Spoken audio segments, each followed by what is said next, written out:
Walang mali sa proseso ng pag-aresto. Ito ang ipinupunto ni Human Rights Watch Asia Division Senior Researcher Carlos Conde. Sa gitna po mga kabrigada ng mga isyong hindi raw nabigyan ng tamang proseso si dating Pangulong Rodrigo Duterte para sa kanyang kaso.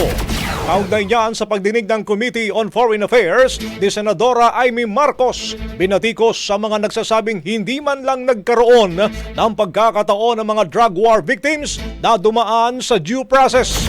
Sa panayam naman ng Brigada News FM Manila, kay Conde, nilinaw nitong hindi niya naman nais na hindi mabigyan ng due process ang dating Pangulo, pero ano pa raw ang gusto ng komite, gayong naibibigay naman ang due process para sa kanya, bagay na hindi man lang nga raw nakamit ng mga biktima ng war on drugs.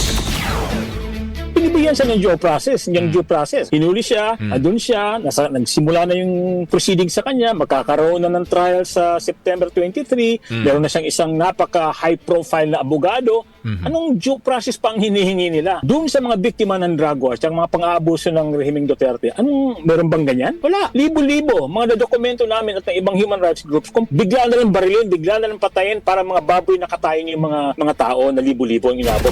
Samantala, iginit pa ni Conde na masyado na nilang pinupolitika ang sitwasyon. Anya, napakalaking kaipokrituhan ang ginawang hearing at tila ginagatasan lamang daw ang issue lalo pat nalalapit na ang eleksyon. Ang dito tingin ko, hindi seryoso itong ginagawa nila. Nagpupolitical lang ito eh. They're playing to the crowd of Duterte. Gusto nila kasi eleksyon eh. Yun ang importante. Ang alam nila na may mga supporters pa rin si Duterte sa Pilipinas, sa mga tao niya sa eleksyon na. Talagang ito-todo nila. Kung sa English pa, they're trying to milk this issue dry para makaano sila ng political points. Yun ang actually nakakahiya yung ginawa nila kahapon.